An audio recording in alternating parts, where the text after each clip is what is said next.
What's good, y'all? It's Criscoe Fontaine. Appreciate you for pulling up to the stream.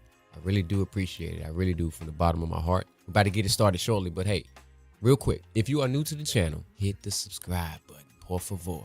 And then hit that bell right next to it so that you get notifications when I upload things of that nature. If you get any fulfillment, get any entertainment value whatsoever from this stream tonight, today, and whenever I'm streaming, hit the like button. And if you don't rock with it, you can hit the dislike button too. It's cool. It helps the channel either way, man. Okay? So feel free to comment, chat. I'll try to be as interactive as possible. Once again, I do appreciate you for tuning in to the stream. And if you've already subscribed to the channel, thank you. I love you from the bottom of my heart. Whatever is in there, I love you. Let's get into the stream.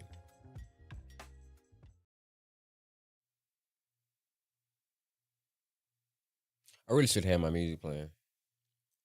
I gotta play music. Por favor. Por favor. Como talez-vous?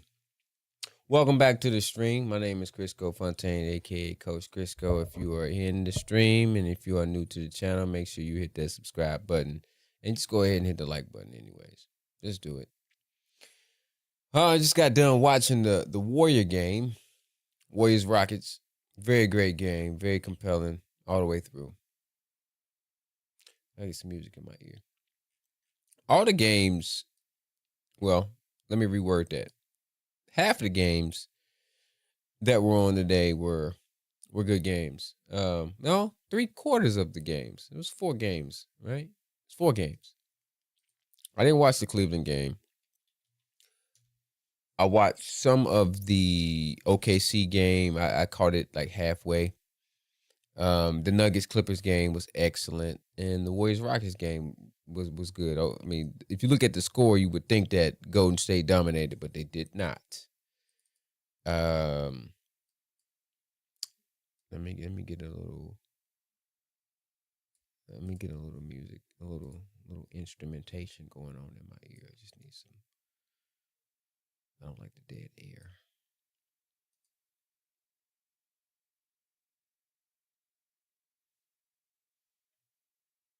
That would have been loud. I'm glad I muted it. Give me a moment. Hope everybody has had an excellent Saturday. My Saturday's been chill. Okay, there we go. There we go. My Saturday's been chill. I put some ponytails in my hair. Look at my ponytails. My little Pippi Longstockings. My little Pippi Longstockings. So I don't necessarily need to cover too much of Cleveland demolishing the Heat. Like I don't know if my math isn't mathing, but that looks like 37. No. 24 plus 10, 34. Yeah. 37. 37-point demolishing of the Miami Heat. You know, I really felt like, was it Atlanta? I feel like Atlanta would have been a better matchup for Miami. We're not going to make the same mistake twice. So I'm not going to look at any of these highlights from NBA.com or on NBA.com's YouTube because I got copyright flagged. Then it wasn't a strike, but they was just like, give me that. They blocked my video. The last live stream that I did though. So we're not gonna do that. Now if I find House of Highlights is typically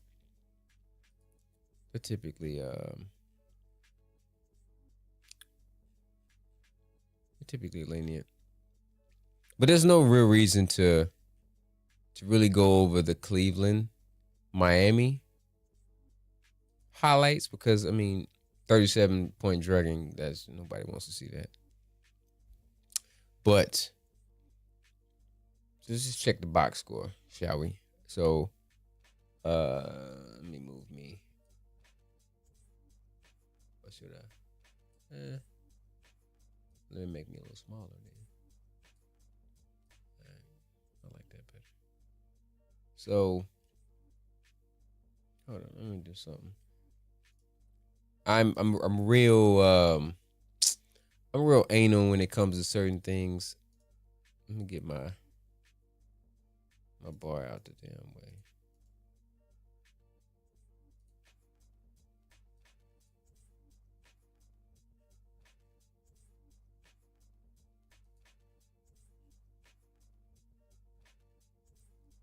Well,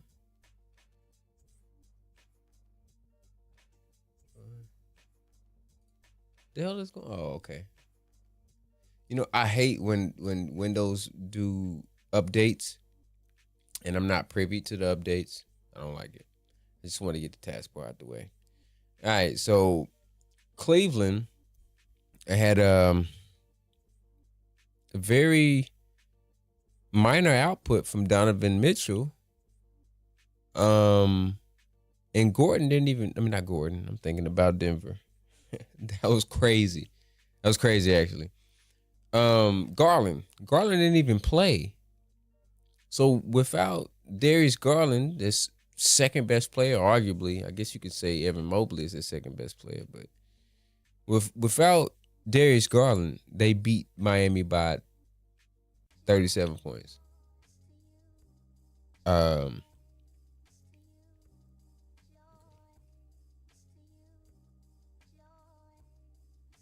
so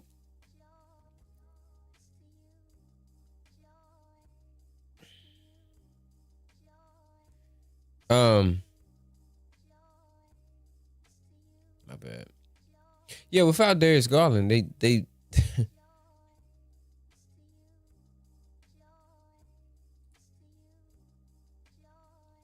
hang on a second.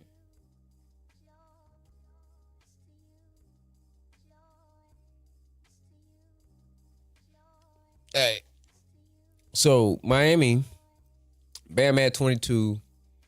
Wiggs 10 points. Wiggs, come on, baby. Tyler Hero with 13. Davion Mitchell 16. Not really much off the bench. Duncan Robinson 6. I don't even know who Pele. I don't even know who that is. 6 points. 3 from Jovic and Haywood Highsmith 3 points. Jaime Jaquez only. What happened to Jaime Jaquez? He was supposed to have been. What happened to Jaime Jaquez? I feel like Jaime Jaquez last season. Let me see. He averaged 8 points, 9 points, right around 9 points a game. I feel like Jaime Jaquez last season was like, because this is his second season, right? They spoke highly on Jaime Jaquez, but regardless, Cleveland without their second best player beat Miami by 37 points. Now you can say, okay, well, they're the number one seed. They're supposed to dominate these boys, but without a key piece, DeAndre Hunter had 21 points off the bench. He is going to be he's the X factor for Cleveland. I was talking to my pops earlier today, and he feels like Cleveland is the best. They're the best threat to Boston in the East. Not New York, not Indiana. Milwaukee was my squad, but I don't know what's going on with them. I don't know if I completely agree with that. I'm not completely sown. I'm not completely sown on Cleveland. I don't know. They have most definitely an easier path to the conference finals. They get past Miami. They're up 3-0 now. Get past Miami. They have Indiana or Milwaukee in the second round. It's looking like Indiana. I don't know. Milwaukee pulled out game 3, but they didn't look good game 3. So I don't know what's going on with Dame. But I mean, they have the easiest pass. So Boston, let's just say for gets and shiggles, Boston gets through Orlando. Let's say it goes chalk and New York beats Detroit. So it's Boston, New York in the second round. That's a decent matchup.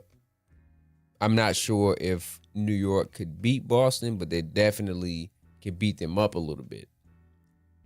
and make it, make it difficult for Boston to. It wouldn't be a quick series. It'll go 6 or 7, I think. It just depends on how Boston's shooting. It all depends on how Boston is shooting. Let's see something.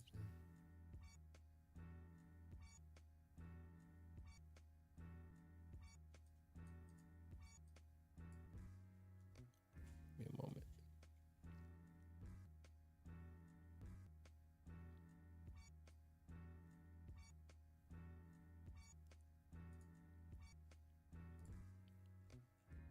Give me a moment.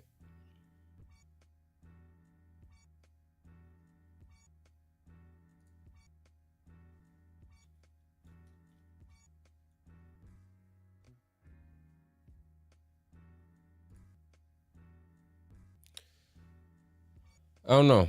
I'm not sold on Cleveland, and maybe I'm wrong. Maybe I'm bugging. Maybe it's me,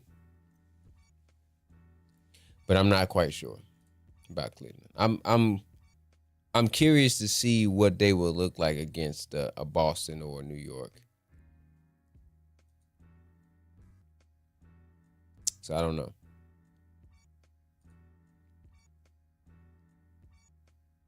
The Thunder, they got Memphis up out of here, packed them up. Now I felt like this was kind of a given. This game was a lot closer than I thought it was gonna be. Ja didn't play, but Memphis put up a valiant effort. Without their best player, but that boy Shea. If this performance, now I understand that the MVP award is a regular season award, supposedly. I felt like if it was a regular season award, for sure,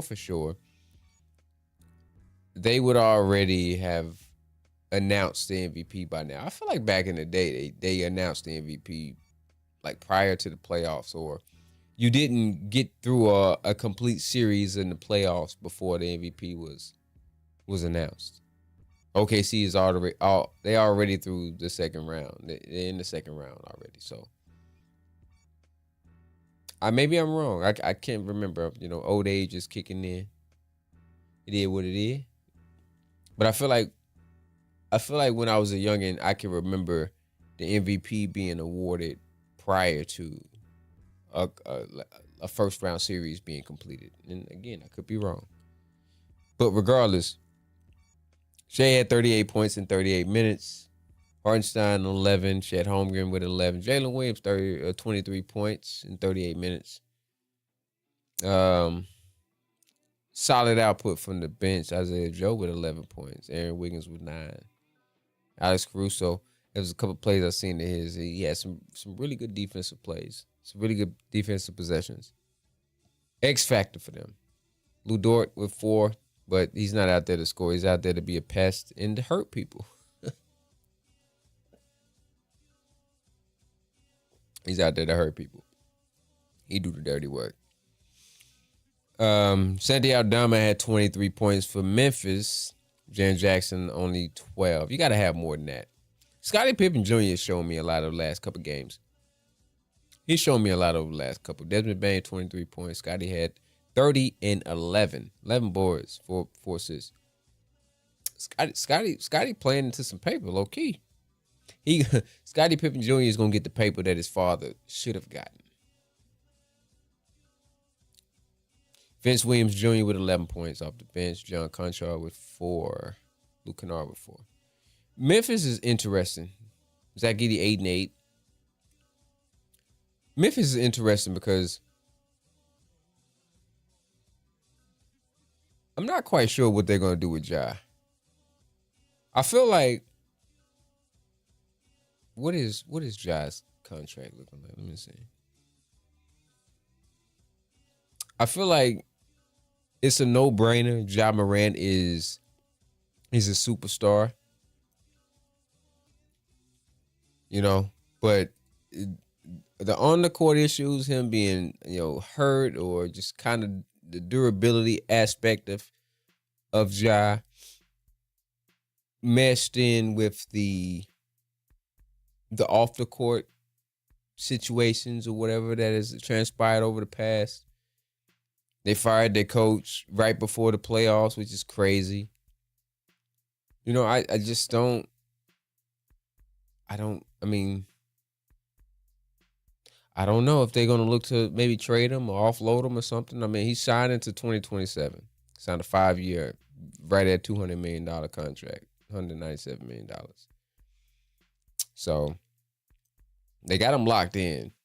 But you know what? I look for Memphis to maybe try to shift him around, try to shop him around, try to get off of him, go in a different direction. Or I mean, what do you do? Who do you go get? Because the roster that they have right now is not moving the needle, and you have one of the NBA's top stars on your roster. You got to have some pieces around him in order to really put yourself in a position to compete. I'm not quite sure what they do, what Memphis does. Do they go and try to get a? Do they go and try to make a trade for a Zion? Or I don't see somebody like Kevin Durant going to Memphis. Memphis isn't a sexy location for free agents. Nobody's thinking about going to Memphis, even with Ja there. And you really would think that it's not necessarily about the city, or it's more so about the team and who's there. Because you look at a team like Milwaukee, I think a lot of people, if they had the opportunity to go to Milwaukee to play with Giannis, would go to play with Giannis. They wouldn't necessarily go just because of the city of Milwaukee. I mean, it's not a sexy city. It's not like Los Angeles. It's not like Miami, Chicago, New York. But you got Giannis. You got one of the best players in the league there. Ja is, when healthy, is one of the best players in the league. But I don't see anybody saying, oh, yeah, I think I want to leave my current situation to go to Memphis to play with Ja. I don't know. And I don't see Ja saying that, yeah, this is where I want to be for the entire duration of my career. I don't know. And it's so unfortunate because it was just, 3 years ago, they were the number 2 seed in the West. 2 seed in the West. And I felt like that was their best chance. Like that squad, I don't know, maybe Dillon Brooks was the Dillon Brooks is the GOAT. Maybe it was Dillon Brooks. Because ever since Dillon Brooks is departed Memphis, they've kind of trended downward since that season, since that 22 season. Who knows? It's, I don't know, but all I know is that this is Scottie Pippen Jr. And maybe he's fueled by the escapades of his mother. Maybe that's what's kind of fueling him. I don't know, but he hooping. His last couple games, he's been hooping. Let's go here real quick. Let me see if they got it.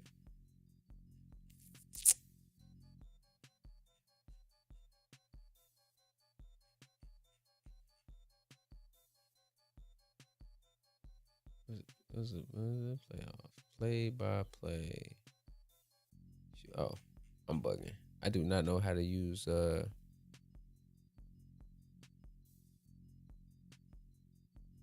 playoff series.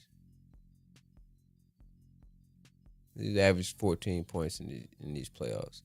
They don't have it broke down by the games though. I don't even have game 4 in there. Just 03. Okay. What was the last game? The last game I felt like he had.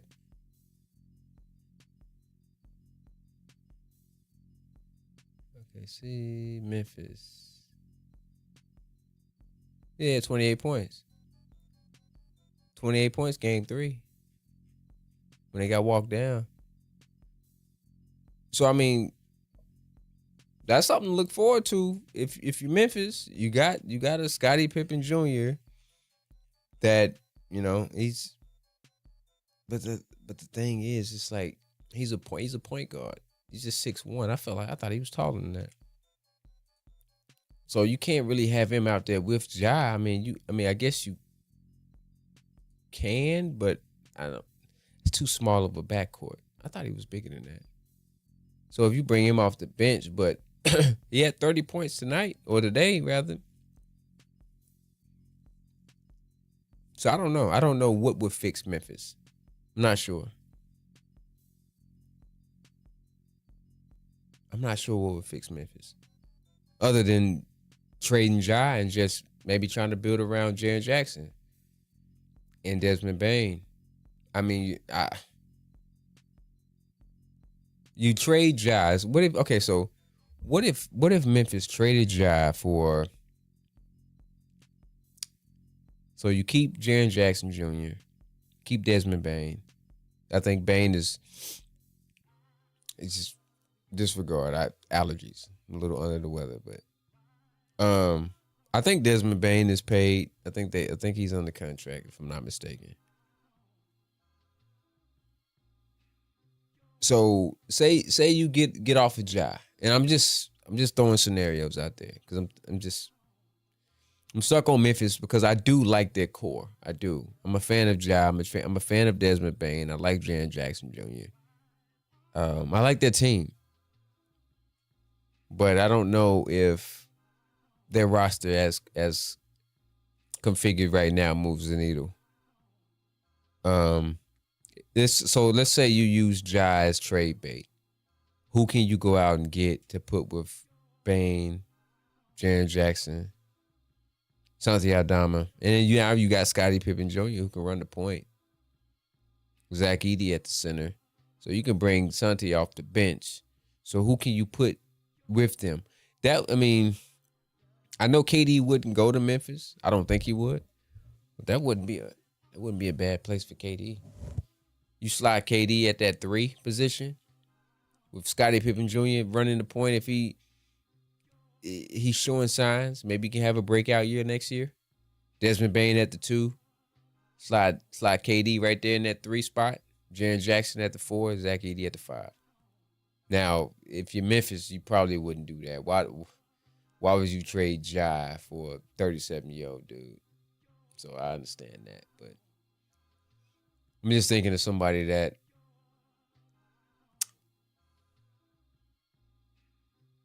I don't like Devin Booker in Memphis. I like Devin Booker in Detroit. I think he'd be great in Detroit.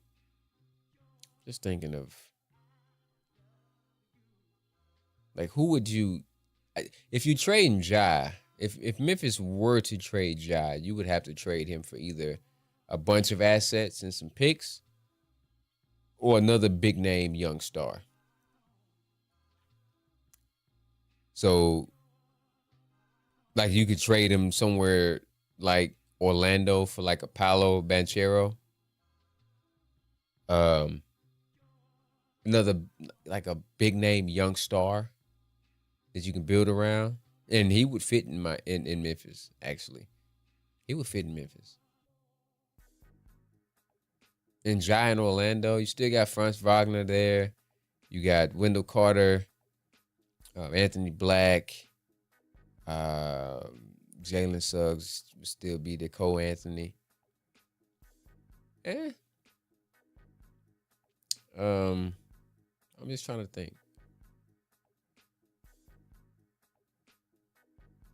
I don't know, but Memphis is going to have to do something. I think they're going to be pretty active during the offseason. If not, they should be.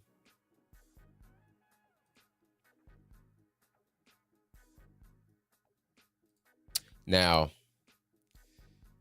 Denver, Clippers. I got to find a clip. I got to find a clip of the game winner. This was a hell of a game right here. Denver pulled it out at the end. Hell of a game. Clippers walked them down. Denver was up. I was watching this game, a little bit here and there because I was busy doing some other stuff, but they got walked down and Clippers took a lead, and towards the end, Denver tied it up. Whatever. Kind of went back and forth, but I didn't like the final possession for Denver. I didn't like it at all. So I'm gonna see if I can find the final possession. Let me see. Okay.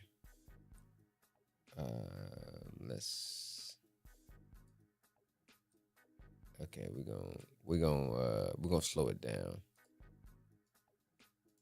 Give me a moment.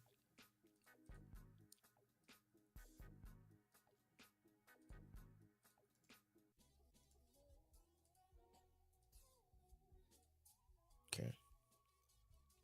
I didn't like this final possession at all. All right, so do I need to stay where I'm at, or can I move me? I'm gonna move me over here. So let's roll it. Okay. So Jokic has it so far out, right? He's like 40 feet out, huh? It's 7.2 seconds.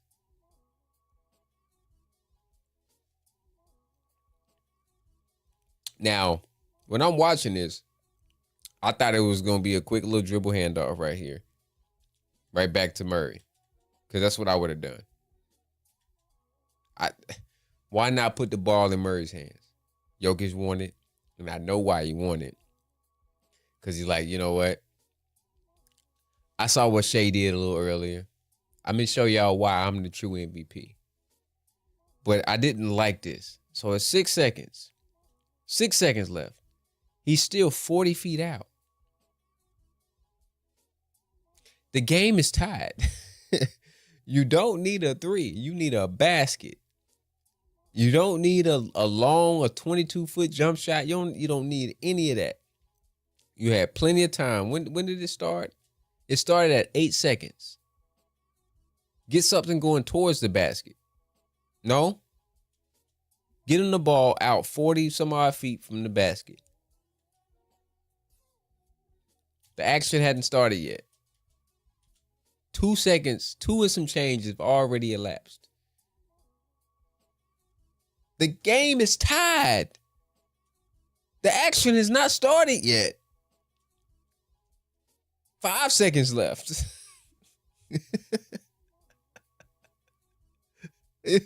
That's what I'm saying.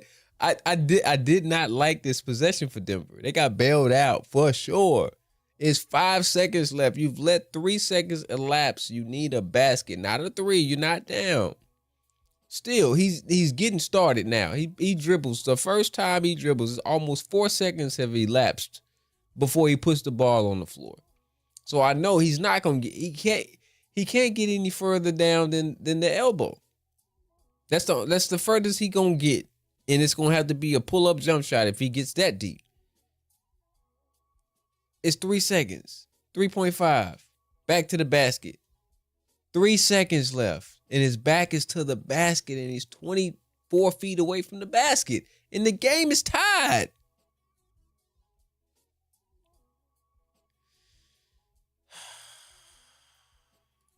Give me a moment real quick. Because I need you to see my cursor. So I don't have my pad out here. Aaron Gordon.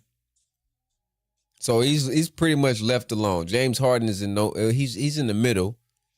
If James is gonna come, let me see. Hang on, give me a moment. I want my marker. Okay. If James is gonna come, he needs to go now. That was egregious. He needs to go right now. He needs to go right now if he's gonna come. But if I'm James Harden, I stay where I'm at. Kawhi should have came. He should have been like this. Zubac should have been more so on the top side. Kawhi could have came if he's gonna come with a double. I think James is gonna come with the double, and that's what's gonna leave Aaron Gordon wide open, if I'm not mistaken. Well, Kawhi does come. Okay. So that's what should have happened. But again, 2 seconds. He takes a 3-point shot. Murray is wide open here. But by that time, I mean, you can't really make that pass, because by the time it gets there, he's not really gonna have enough time to take the shot. But nobody's looking at Gordon. He sees it. Like, and he's just kind of playing it. It's like, but at the same time, that shot shouldn't have been taken. That was a horrible shot by Jokic. Horrible shot by Jokic. 1.8. You had 8 seconds on the clock, and you get a long 2-point jump shot. That wasn't even a 3. I mean, if you just going for the 3 for gets and shiggles, but you don't need it. It wasn't even a 3. It's just a long ass jump shot for no reason at all. The action didn't start till 5 seconds left. Put the ball on the floor for the first time with 4.5 seconds left. Back to the basket, 24 feet out from the basket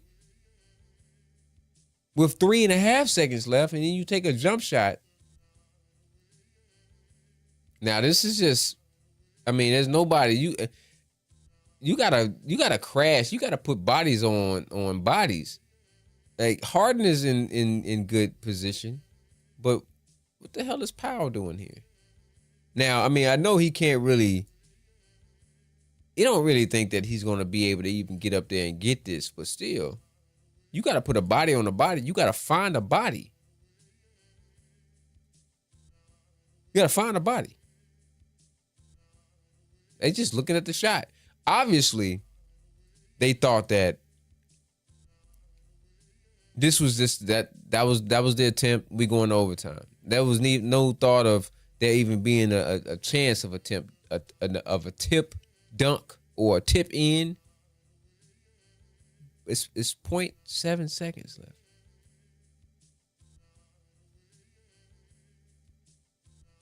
0.3. 0.2. That is so close. But see, the red light came on. But this clock, it obviously isn't accurate, because it's, double zeros up here and the red light's on. But they've always said, don't go by the time, go by the light. But this was just so close. But just going back to this, like, put the ball on the floor with 4 seconds left, and you inbound the ball with 8 seconds.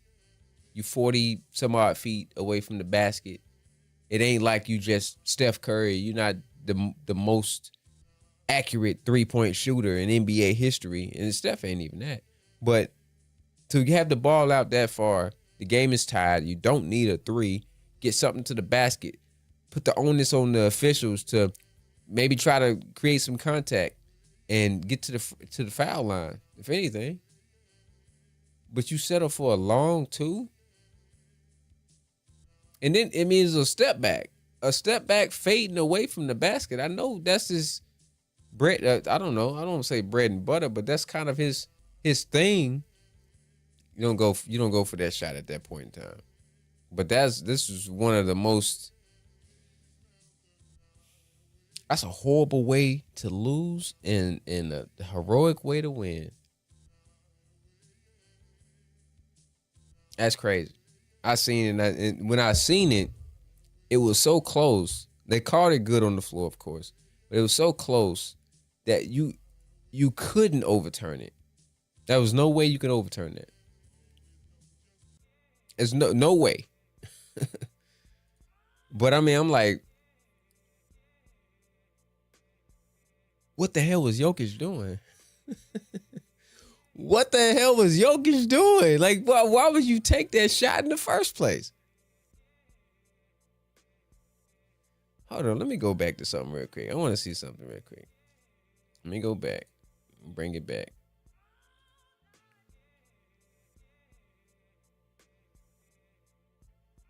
Let's go back to the beginning of this play real quick. Okay, so for right here, I most definitely would have gave the ball up if I'm Jokic. Murray should have had the ball in his hand because he's going to get something going towards the basket. But if not, if you're not going to do that, then why wouldn't you at that point in time, let's see what, you got Aaron Gordon. So let's get my marker back. So Aaron Gordon, Harden is attached to Gordon. If this is the play you want to run, 6 seconds, your action should be starting right now. So if Murray is going to clear and he's going to take Kawhi with him, okay, cool. Do that. If that's the case, Gordon should have came up, set a screen on Zubac, maybe try to get a switch so that Harden can pick him up, get a mismatch. If that's the case, then maybe I can get that. But the action has to start immediately. I don't know. You also have to take into account that they fired their coach right before the playoffs. Like, these things are important. People like to talk about, especially some past NBA players. Granted, they played in the pros. I didn't play in the pros. You can't say coaching don't matter. Coaching matters. Shaq, coaching matters. And this right here, to me, shows why coaching matters. Because I don't know what the hell they drew up. This was after a timeout, I think. This couldn't have been the play that they drew up. There's no way that this was the play that they drew up. It don't even make sense. But if this is me, if Jokic wanted it, he wanted the ball in his hands, okay, cool. Let's get a smaller guy on me. I got Zubac on me. So let's get a smaller guy on me. So once, like I said, once Murray, I wouldn't even went that way. Murray went that way because he probably felt like he was going to get the ball back. And he probably should have gotten the ball back. Because otherwise, why would Murray go that way? He can clear. Murray, after the inbound, could have just went right over here to this corner. And sat there. That's probably where he should have went. But instead, he goes around. Like, dribble handoff, get back to me. But he kept it. Like, that's the worst place. That's actually the worst place because Kawhi is still in a position that he could help. So if you take him to the corner, if you take Kawhi to the corner instead of going around, taking him this way, Kawhi, that's why he ended up doubling back. You at the top, and his action is going right towards where the help is. If anything, since you want ISO, you should have went that way. But I will say this, Zubac is in good defensive position. His hip is open and he's playing him this way. Like he's not allowing him to go baseline because the only way that he could get beat is if he goes baseline. There's no help over there. Harden would have to step up and then that would leave Gordon. So Zubac is actually in pretty damn good defensive position right here. So I'll give him that. But like I said, since Gordon was attached to Harden was attached to Gordon should have came up, set the screen, maybe try to get a switch. If he didn't get the switch, then Gordon could have just picked and rolled and then slip pass, and then it's going to force them to step up, rotate, and somebody else could have rolled in, Brown or Porter or somebody, so that Gordon could have hit them with the pass. But you have to start the action early, though. You have to start the action early. And for him to start at 4 seconds, that pretty much just left it on him to just do something. But this isn't 3-time MVP. Not taking shit away from Jokic. He's great. But this isn't the MVP play right here. Not with the game on the line. So they definitely got bailed out. Hell of a play. Hell of a play. Hell of a play by Aaron Gordon. Hell of a play. Hell of a play. But it was a bailout, though.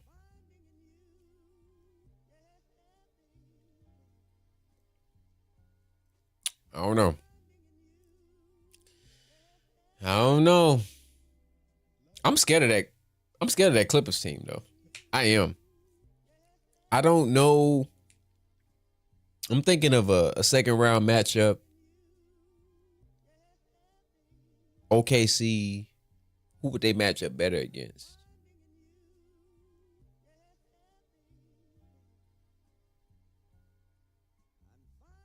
if I'm OKC, who would I want to face? Like I said, what, a couple streams ago, I think the NBA would love I said that they would have loved an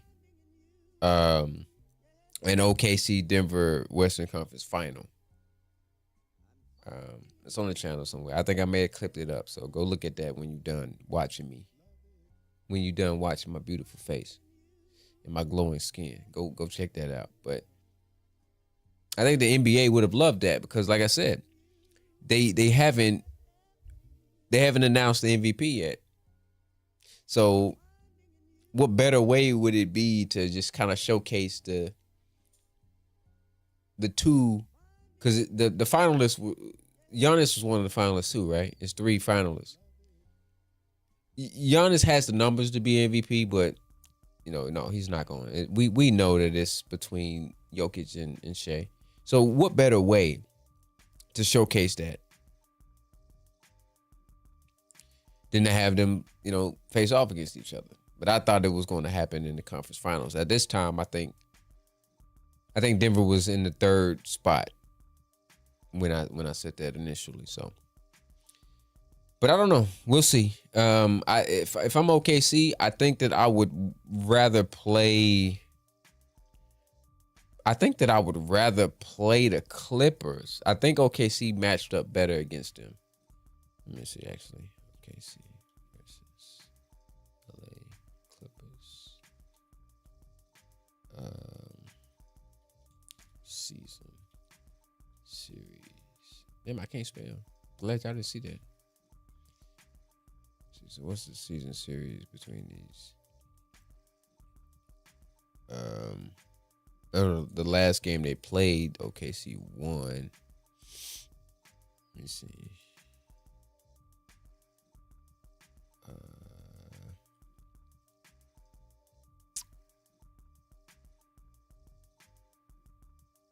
Okay.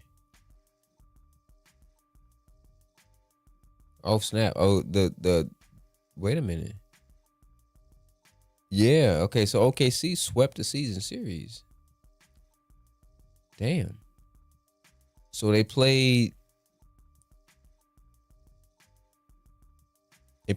in LA in November 2nd, and OKC won by 13. They played in OKC November 11th.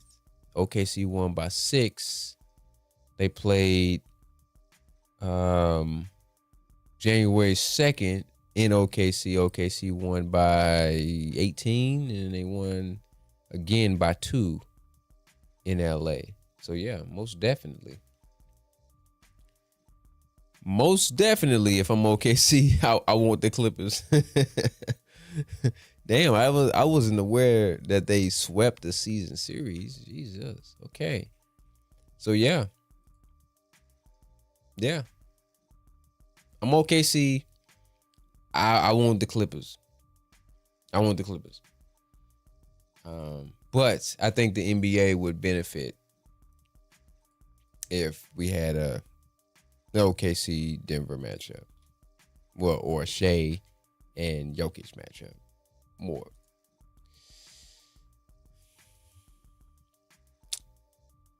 And the Golden State Warriors. Oh, damn, I moved the wrong thing. Excuse me. Move me. Golden State Warriors beat the Houston Rockets by 11. This was a really good game. OKC. Thinking about Shea and them. Golden State opened it up late. So the score is really misleading. They won by 11, but they didn't really win by 11.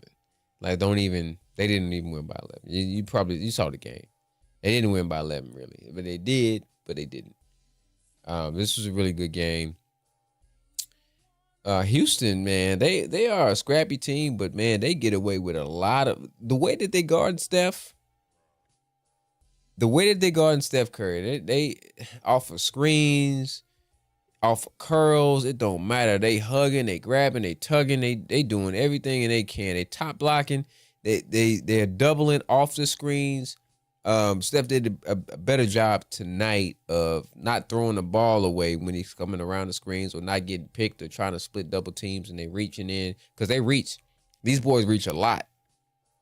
Amen Thompson had 11. Dylan Brooks had a pretty damn good game. He fouled out because he had like 3 fouls in the first quarter, 3 or 4 in the second quarter, something like that.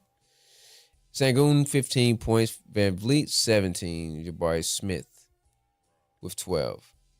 If you holding Jalen Green, another boo-boo game. Now, Jalen Green is starting to, I'm seeing, if this young kid can get consistent, because I want to say last game he had like 30-something points, 30, 36, 38, something like that.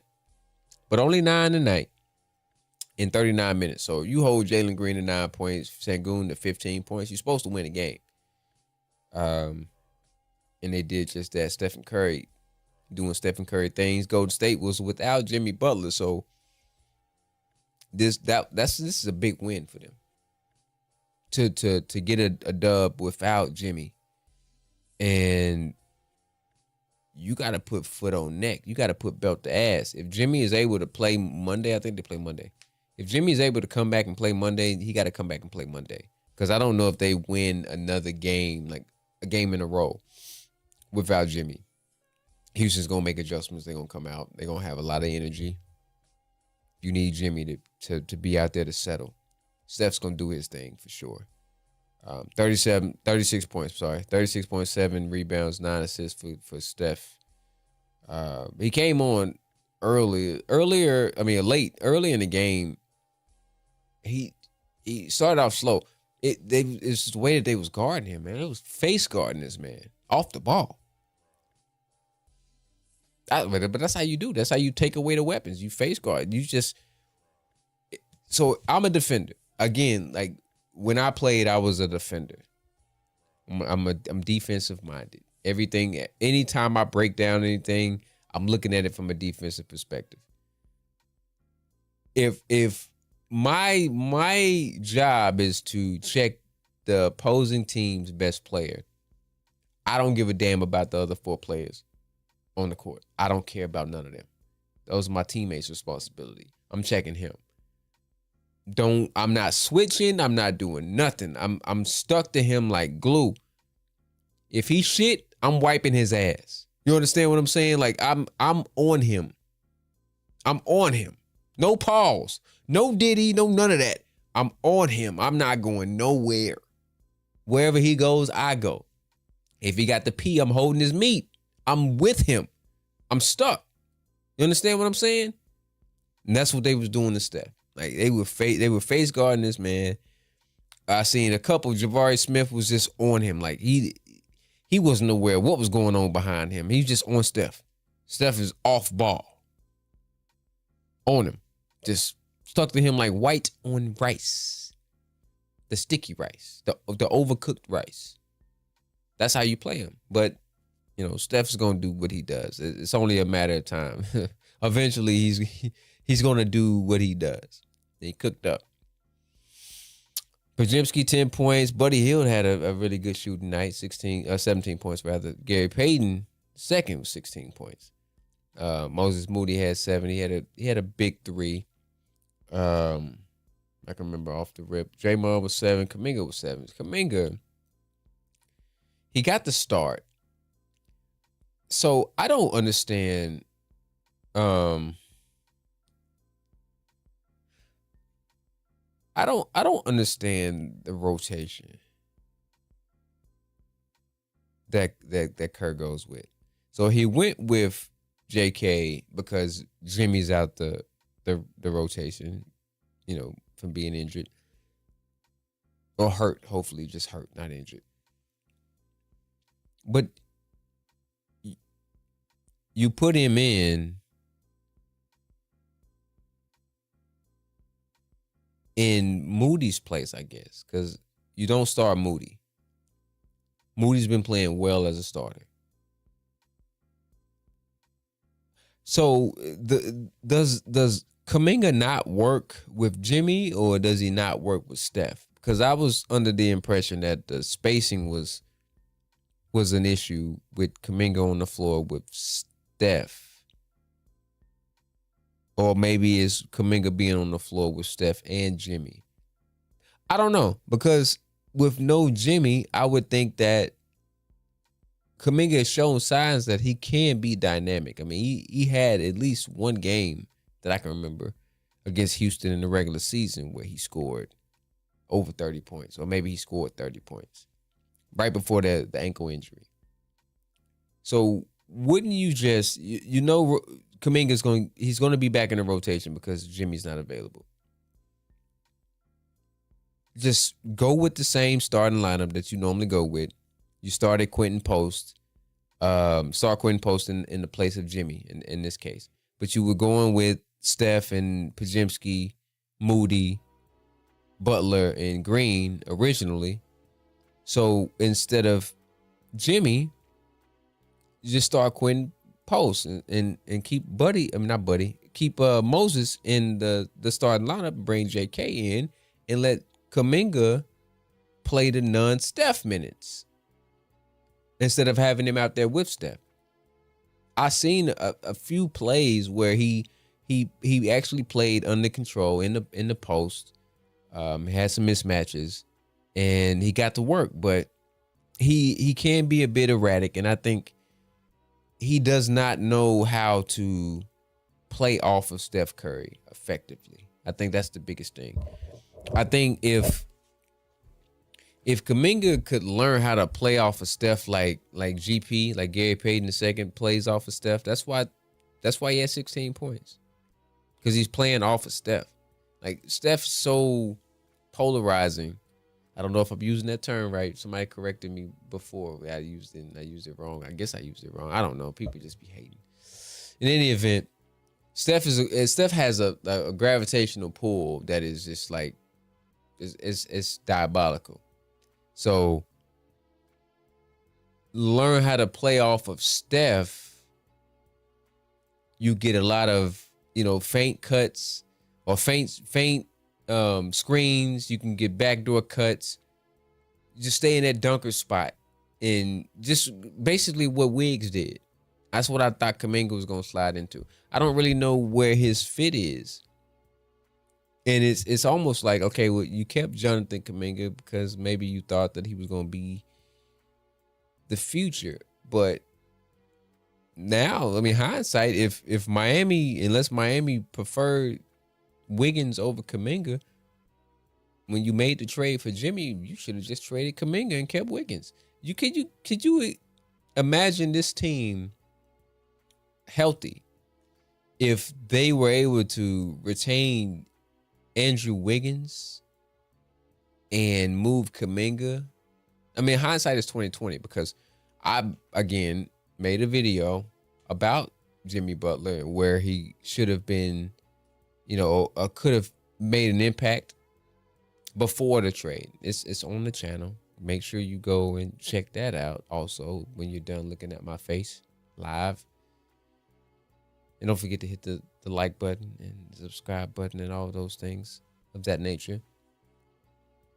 But hindsight, yeah, you probably would have traded Kuminga instead of trading Wiggins. But I said then, if you could hold on to Kuminga, you would hold on to Kuminga because he is the younger guy. He's only, 22, 23 years old still. He's 22. He's 22 years of age. So if you can hold on to him, you hold on to him. If you make a trade for Jimmy Butler, then if you have to choose who to trade, Wiggins or Kuminga, you trade Wiggins because he's the older guy. Now hindsight is always 2020. I mean, you can see clearly now the rain's gone. Probably wish that you would have made the trade with Kuminga and held on to Wiggs. But regardless, they're gonna need Kuminga to give more of an output, more than 7 points. But he's also going to have to play more than 17 minutes. Now, it doesn't help him that Buddy Hield had a great shooting night, even though they're going to need Buddy Hield's shooting in order to take a little bit of of the attention from Steph. But all in all, this was a great win for Golden State. Houston's gonna have to they're gonna have to make some adjustments offensively. They're gonna have to get more of a consistent output from Jalen Green. 9 points is just not gonna cut it. Jalen Green is supposed to be your best player. I guess Alfred Sengun is, but Green is supposed to be your best player. He's probably gonna demand the most money. You got to get more than 9 points in 39 minutes. That's a win all day, every day. Dylan Brooks. Dylan Brooks is a much better basketball player than I ever thought he was. To be honest with you, much better basketball player. I guess. So Dylan Brooks rubbed me the wrong way in college. I think he played in Oregon. He just seemed like one of those guys that thought that he was better than he actually is. to me, that's the vibe that I got from Dylan Brooks. As a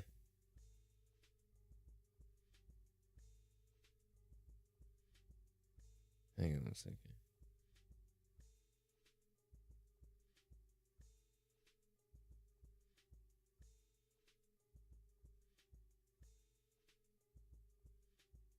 That's the vibe that I got from Dylan Brooks back then. But he's a solid basketball player.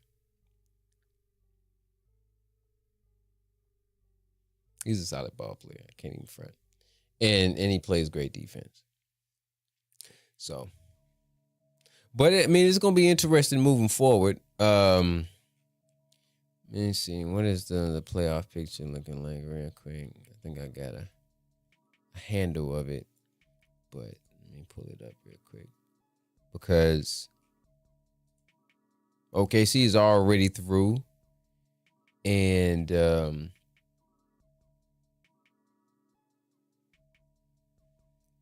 so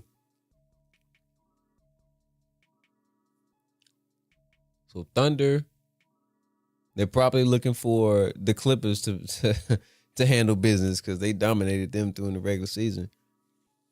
That Laker Timberwolves series, though, I told people I have a video on the channel that I made maybe a couple days ago saying that the Lakers should definitely take the Wolves seriously. Go check that video out. Also, when you're done looking at my pretty face live. I think it's a bad matchup for the Lakers overall.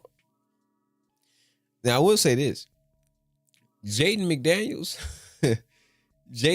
is either tapping into his next tier of pro basketball skills, or he's playing for some money. One of the two. Because he's looked really, really, really good. And tomorrow is a must win for the Lakers. I kind of got a feeling that the Lakers are going to win, but I'm really pulling for the Timberwolves. I like Ant-Man. I do. I like Ant-Man. He's one of my favorite young players in the league, for sure. For sure. But I do think that the Lakers are gonna have a bounce back game. LeBron played phenomenal last night. I wasn't able to watch the game because I took some allergy meds and I crashed early, so I wasn't really able to check it out. But LeBron played phenomenal for a 40-year-old, but 40-year-old can't be the best player on the floor. And I know Luka, I guess he had some type of stomach issue yesterday. Luka is going to have to consistently have 25, 30 points. And LeBron is going to have to consistently have an output similar to what he had last night. And I don't know if LeBron can sustain that. I don't think that even if they came back, so there's no more Lakers in 5. I'm sorry, Unc. No more Lakers in 5. But if the Lakers are able to come back and take this series, I don't know if, as far as a legitimate push to even just to the conference finals, Man, you asking a lot for the best player or the second best player on your squad that's 40 years old. Like LeBron at this stage of his career, since he's playing, I mean, he's still playing at a high clip.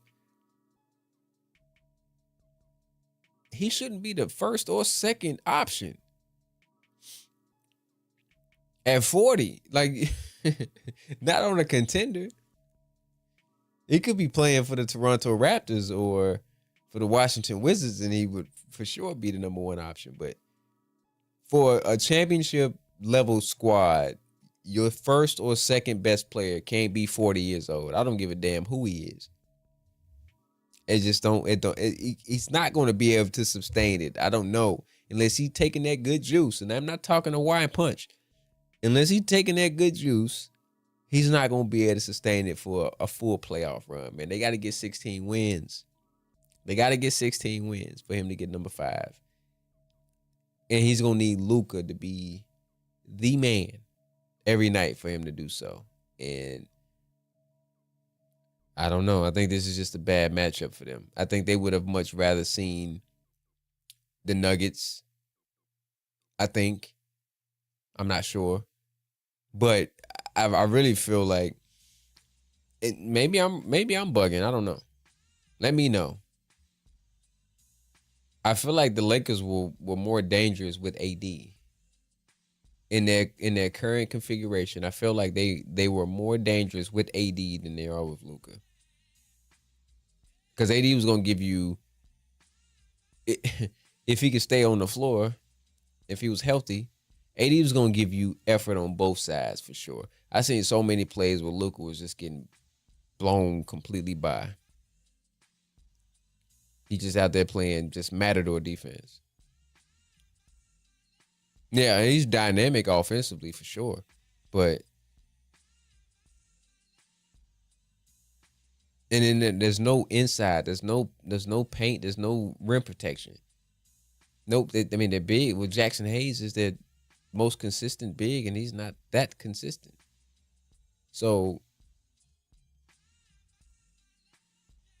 I don't know. This is a bad matchup for the Lakers, and although my gut is saying that they might bounce back tomorrow and tie it up, I wouldn't put any money on it. I wouldn't bet any money on it. Minnesota's a slight favorite. I wouldn't, or maybe that was last night. I don't know if that's for game 4 or not. But regardless, I wouldn't bet any money on it. That would be an interesting matchup in the semis if it's Golden State in Minnesota. That would be interesting. I'm sure the NBA would love to see Golden State in LA. You know, LeBron and Steph again, or maybe the last time until they become teammates. Because I still think that's a possibility. Before LeBron retires, I still think it's a possibility. I'm hoping not, but still think it's a possibility. Eastern Conference is pretty much, I don't know, it's not as compelling as the West, to be honest with you.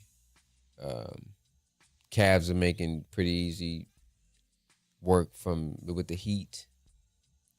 I think I'd much rather have seen Atlanta and Cleveland instead of Miami, but got to win the games, Trey.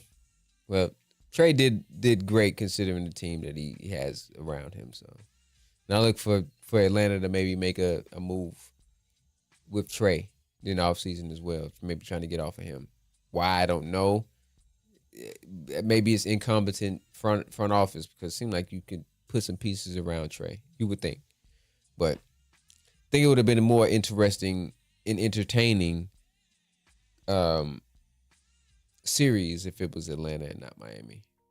Not to say that Atlanta would, I think it wouldn't be 3-0, I don't think. They probably would have got that game in Atlanta. Atlanta's crowd, when Atlanta's a decent team, Atlanta's crowd, they show up. They do. They show up, show out. Atlanta and Miami's crowd, their fans are kind of the same. They're a little finicky. When they're not that great, they And I'm saying this from a distance. Maybe I'm wrong. People from Miami, people from Atlanta, don't come for me. I'm sorry. I'm just, giving my observation. Pacers Bucks has been interesting because I really felt like, and I was wrong. My takes are not always right, but I was thoroughly convinced that when Dame returned, Milwaukee was going to just put belt to ass consistently, and it has not been that way. Indiana played well. I didn't watch the whole game, but they played well earlier on in that game 3. And Milwaukee kind of turned it on in the second half, but I'm not sure about the Bucks, and it leads to some interesting conversations. What happens if Milwaukee goes out again in the first round to the same damn team? What do you do? Like, what do you do? There's only so many times you can keep touching that stove and you keep burning your hand. You think the next time you touch the stove, you see the red ring, it's hot. You keep touching the stove, you keep burning your hand. You think that it's going to not burn the next time you touch your hand. No. So you keep rolling out that same damn lineup. You make a trade, you trade your second, third best player, depending on the circumstances, situation, in Chris Middleton. You bring in Kuzma. It's not necessarily a needle mover. Kevin Porter Jr. is a decent acquisition, but you know what? Looking back on that Dame trade, moving Drew, I said before they made the trade, I said that I think Dame I said that either Dame or Bradley Beal would be good fits in Milwaukee. But this was under the idea, this was me thinking. This was under the idea of them making a trade for Dame. Let's say Dame. And moving Middleton. I was thinking, I'm thinking to myself, like, could Dame and Drew play in the backcourt together? And I mean, Bradley Beal and John Wall played in the backcourt together. Dame and CJ McCollum played in the backcourt together. Look at Cleveland now with Donovan Mitchell and Darius Garland. They play in the backcourt together. I'm thinking from a size. I'm thinking the backcourt is going to be too small. But looking back on it, if Milwaukee makes that trade, and instead of trading Drew Holiday, now, I mean, maybe Portland didn't want Drew, but I don't even think that was the case because they bought him out. He didn't even play a game in Portland. So that couldn't have been the case. If Milwaukee could have made that trade and traded Chris Middleton instead of Drew Holiday, and you put a team out on the floor of Drew and Dame in the backcourt, you can plug in any three out there that it's like a 3-and-D that can spread the floor, shoot the three, play some defense on the other side of the floor. And then you have Giannis and you have Brook Lopez, or if you want to start Portis and Giannis together and bring Brook off the bench. Regardless, that's more of a complete team because Drew is still going. Drew can score. Like, people sleep on his offense. Like, Drew can score, and he's going to give you lockdown defense. One of the greatest on-ball defenders, in my opinion, and one of the greatest on-ball defenders that I've seen in my 38 years on this planet. Drew's dynamic on defense. So to me, I thought that was I thought it was a bad idea for them to trade defense for offense. Because, yeah, you're getting more of an offensive output for sure, but you're losing the ability to stop the other team on a perimeter aspect. And Drew did so many other great things defensively that cleaned up a lot of the other players' mistakes. As a roamer, as, you know, a guy that could just kind of float around because he was so dynamic on defense. And he can still give you something on offense. So I'm never a proponent of trading defense for offense because you're not really gaining much when you think about it. You're gaining the ability to score more points, but you're going to now bring in the burden of giving up more points defensively. So I don't know if that. I mean, we're seeing it now firsthand. It hadn't really worked out for them. And I mean, to the defense, they haven't really necessarily been healthy the entire time either. So, but I digress. It's gonna be interesting to see what happens with them, though. As a whole, because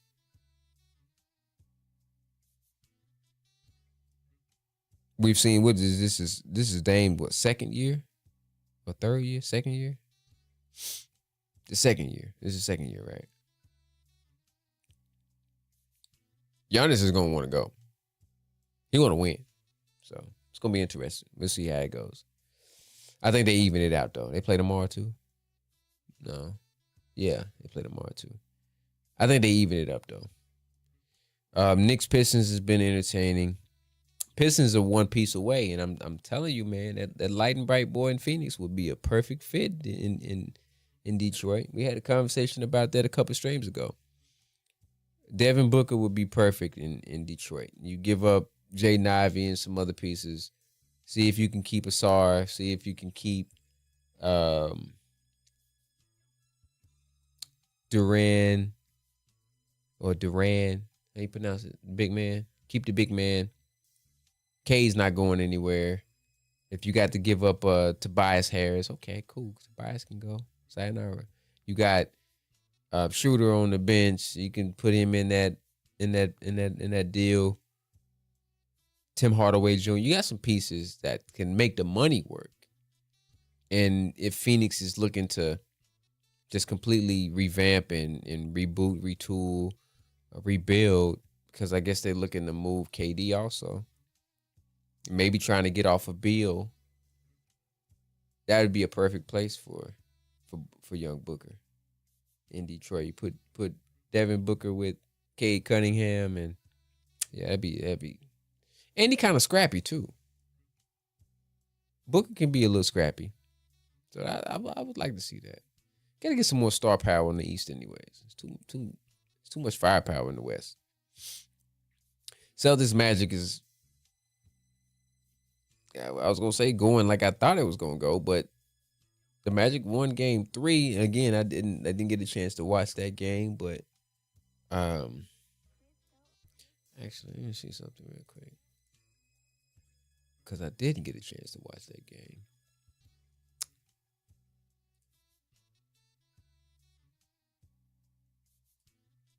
Oh damn! So it won by 2. Tatum had 36. Jaylen Brown 19. Derek White 16. Okay, Tatum. I see you. Who went off for Orlando? Wagner 32. Banchero 29. Wendell Carter with 10. Okay. Anthony Black, Arkansas, 9 points. Corey Joseph was 6. Okay. KCP played a whole 32 minutes and then scored a bucket. That's crazy. Maybe he's out there for his lockdown defense. I'm not sure. But if I'm playing somebody 32 minutes, how many shots did he take, I wonder? You can't play 32 minutes and you are a guard and not score 1 point? It's crazy. It's diabolical. It's astronomically diabolical. Okay. Well, we know how that's going to go. I mean, they got one game. Boston might win the next 2.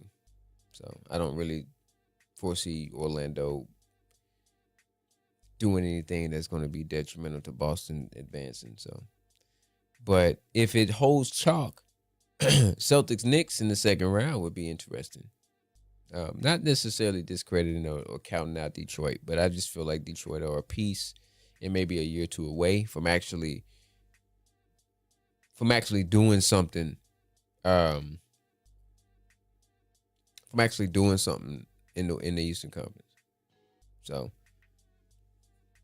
I'm not sure. But we'll see. We'll see how everything pans out. I think the Lakers and Timberwolves play tomorrow. Celtics Magic play tomorrow. Knicks Pistons, and Pacers, Bucks. So it's 4 games tomorrow. So okay. So we see how all that pans out. I'm intrigued. I mean, I've watched more first round games this year than I think I've had in the last couple seasons. Just kind of interested to see how it's going to shape up. I'll probably get more involved. I may do more watch parties come the second round as the pool is going to shrink from 16-8, so it's going to be less games. So I may do more live streams as the games go. Just watch it and y'all pull up, chop it up with me. Appreciate anybody and everybody that pulled up to the stream. I'm gonna let y'all go because it's late and I'm getting a little sleepy, so I'm about to hit the bed. I'm about to go to sleep. Okay. Make sure you hit that like button if you liked the stream. Por favor. And if you're new to the channel, make sure you hit the subscribe button on your way out the door. Any closing remarks, Chris? No. I don't have any. Appreciate y'all. I thank y'all. I'm out. See y'all on the next one.